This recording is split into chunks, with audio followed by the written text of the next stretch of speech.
Olá, bem-vindo na aula do processo Joule-Thomson. Então, vocês chamam esse processo Joule-Thomson, eu chamo esse processo Joule-Thomson, né? Joule-Thomson, mas eu vou tentar seguir a nomenclatura de vocês, então Joule. Isso é um processo termodinâmico que simplifica algo, vocês vão ver o que ele simplifica, e assim a gente ganha um entendimento melhor para processos termodinâmicos em geral. Ok, então vamos começar com o experimento Joule-Thomson. Isso seria o seguinte, né? No início do experimento, você tem um gás com uma pressão, um volume inicial, vamos dizer, uma temperatura inicial, num espaço aqui. E aqui existe tipo um pistão, e aqui também, mas no início do experimento o pistão está aqui, né? Então, não tem nem um pouco de gás nessa câmara aqui. E agora, a gente puxa esse pistão, e isso aqui é uma parede porosa, e a gente empurra esse pistão enquanto a gente puxa esse pistão, e a gente deixa a pressão aqui constante e aqui também. Então, a gente basicamente, e isso significa, obviamente, que a pressão aqui dentro sempre é menor do que a pressão aqui dentro. E durante o processo, a gente agora basicamente transfere o gás de uma pressão P1 para uma pressão P2, mudando o volume, né, para deixar a pressão constante. E a gente quer saber como muda a temperatura. Yeah? Então, para que esse processo serve? Porque esse processo é interessante. Então, primeiro, o processo em si ocorre de uma maneira isolada. Yeah? Isso significa que a nossa energia interna tem que ser exatamente o nosso trabalho feito, que vai ser o integral sobre as pressões, independência do volume, né? E as pressões são constantes. E como as pressões são constantes, a gente sabe que a energia interna muda por P1V1 menos P2V2. Okay? Isso é a mudança da energia interna. Agora, a gente pode dar uma olhada na entalpia. Se a gente faz isso, vocês lembram talvez, a entalpia é U mais PV. E agora a gente pode ver que ΔU, a gente sabe que é P1V1 menos P2V2. E a gente já consegue ver que como H é PV, né, isso significa que ΔH é igual a ΔU mais P2V2 menos P1V1, e isso significa necessariamente que a nossa entalpia no processo não muda. A entalpia é zero, e isso significa, para o processo inteiro, isso significa que dH também é zero, o diferencial é zero. E como a gente tem um sistema fechado e não tira e bota partículas, o diferencial da entalpia vai ser TdS mais VdP. Ok. E agora, o que é interessante nesse processo é, obviamente, a mudança da temperatura com a pressão. A gente vai para uma certa pressão, a gente quer saber como a temperatura se desenvolve.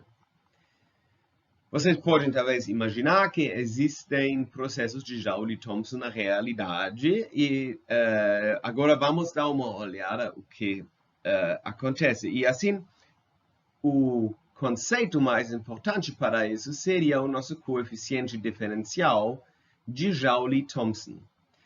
Isso você pode definir para qualquer sistema, ok? Isso, a gente agora só olha para o processo de Joule-Thomson, mas é claro que você pode definir isso aqui para qualquer sistema.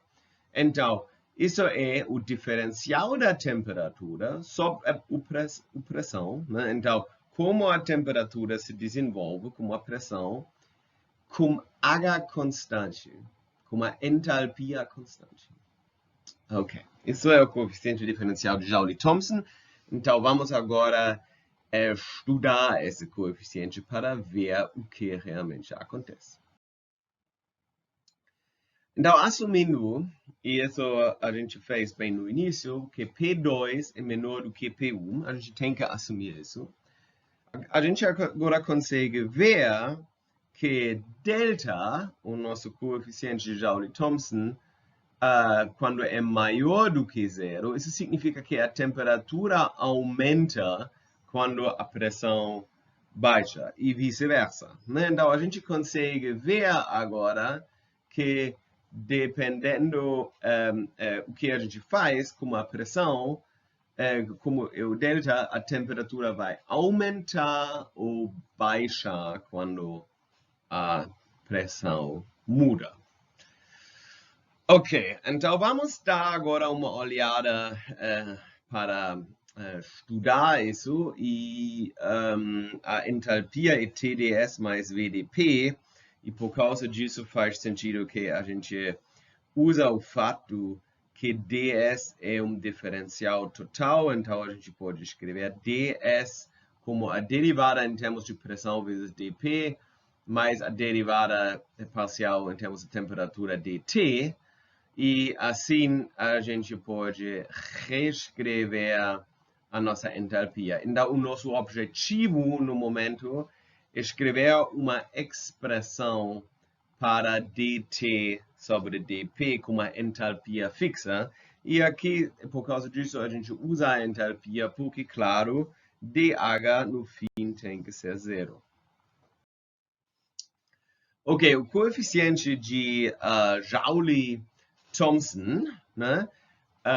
Para deduzir ele agora, a gente vai usar, a gente tem aqui essas derivadas em termos da entropia, e essas derivadas em termos da entropia são complicados, né, porque a gente não conhece bem a entropia, mas a gente aprendeu na última aula do quadrado de Guggenheim. Então, a gente quer substituir, por exemplo, ds por dp. Isso aqui a gente não precisa substituir mesmo, porque isso é o coeficiente, a capacidade térmica com pressão fixa. Então, isso a gente nem precisa substituir.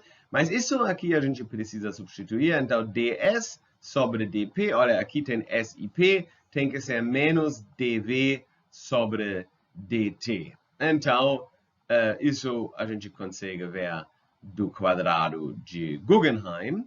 Então, agora a gente substitui isso aqui e a gente consegue ver que agora o nosso dH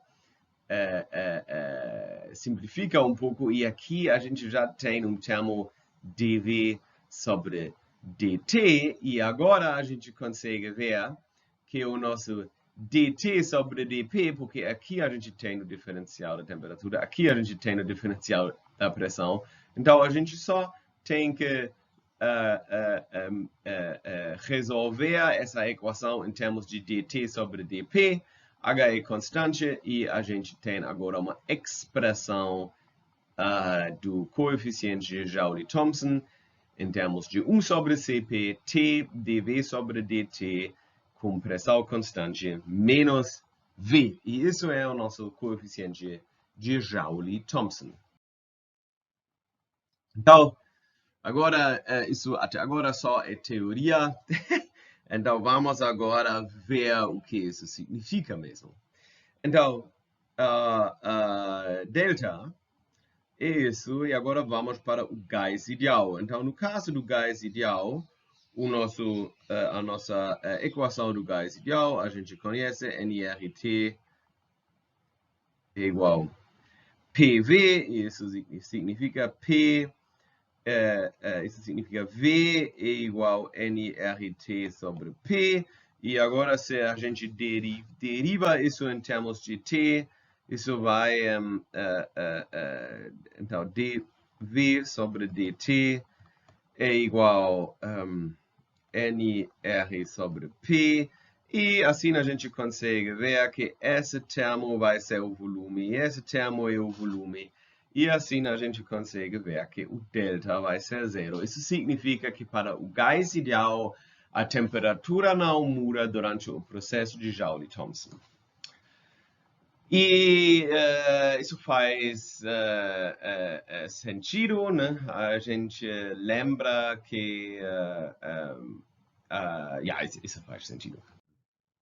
Agora vamos para o outro exemplo, um exemplo um pouco mais complexo, que é o gás de Van der Waals. Nesse caso, a gente agora já tem esses volumes das partículas e essa pressão, né? Efetivo. Ok. E a gente consegue ver que a equação de estado é isso aqui. E imediatamente podemos reparar que isso não vai ser tão fácil agora resolver isso em termos de V sobre dt. Mas como a gente não é burro, a gente tem uma estratégia. A gente primeiro vai derivar a equação inteira em termos da temperatura. Nesse caso, aqui temos a derivada de dentro, dv sobre dt, isso aqui, vezes a derivada de dentro, a derivada disso aqui, que é menos a n quadrada v cúbico, vezes v menos nv. Mas, e agora tem que derivar essa parte, de novo, derivada de dentro, dv sobre dt, e essa parte aqui, a derivada vai ser 1, então aqui só essa parte sobrevive, e a gente tem essa equação. Claro, se a gente deriva nRT, em termos de t vai ser nr. Isso agora a gente pode reescrever se a gente simplesmente pega o dv sobre dt, que tem aqui em todos os termos. E nesse caso, já podemos ver que aqui a n quadrada sobre v cúbico vezes v e sobre v quadrada, aqui temos o mesmo termo, então isso vai acabar sendo 3 menos a n quadrada sobre v quadrada mais 2a n cúbico b sobre v cúbico mais p. Ok, a gente quer saber o que é t dv sobre dt. Isso agora é bem fácil, a gente multiplica isso com t, bota essa parte para o outro lado e tira da equação v, e a gente recebe essa expressão aqui. Então, agora, qual é o que a gente quer realmente saber? A gente consegue ver isso aqui é muito complicado, né? É alguma expressão muito complicada. Mas a gente já consegue ver que esse termo aqui, às vezes, é negativo e às vezes é positivo, dependendo das suas razões de P e V. E isso significa que existe uma curva em qual delta é igual a zero. Isso a gente chama a curva de inversão. Então, vamos dar uma olhada como está essa curva de inversão.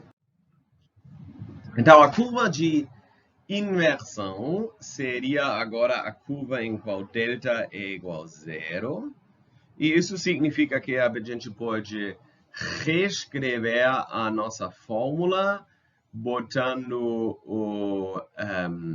o V para o outro lado primeiro e multiplicar multiplicar com isso aqui é mais fácil e depois botar isso no outro lado e a gente vai receber que nRT é igual a PIV. PI agora significa a pressão da curva de inversão menos a n quadrada sobre V mais 2ab n cúbico sobre V quadrada. Agora, isso aqui tem que ser isso, porque isso aqui é a equação do estado do gás de Van der Waals. Então, podemos agora botar isso aqui assim. E assim a gente já tirou a temperatura. E isso é uma equação que dá para resolver. E a gente descobre que a pressão da curva de inversão, independência do volume, é igual a 2A sobre B n sobre V menos 3A n quadrada sobre V quadrada. Então, V quadrada vai mais rápido, no infinito vai mais rápido para zero, enquanto S para volumes pequenos vai dominar. Então, a gente consegue plotar agora a curva de inversão. E a gente consegue ver que, então, isso agora seria a curva de inversão no diagrama PV. Embaixo dessa curva, o coeficiente de Joule-Thomson é positivo. E em cima dessa curva é negativo. Significa em um lado esfria com temperatura, e no outro é com a pressão, e no outro aumenta. Então, a gente consegue ver que tem um máximo em A sobre 3B quadrada, e tem um ponto zero aqui em 3,5 NB, e essa situação aqui está no volume 3 NB. Ok, vamos dar vamos dizer mais uma última coisa sobre a entropia do processo de Joule-Thomson. A entropia é ds1 sobre Tdh menos V sobre Tdp. E por causa de dH igual a zero, a gente consegue ver que a mudança da entropia é menos V sobre Tdp. E isso significa que a entropia cresce durante o processo de Joule-Thomson, porque o diferencial de pressão sempre é positivo, né? Porque a gente diminui a nossa pressão. Ok, então é isso, e a gente vai se ver na próxima aula.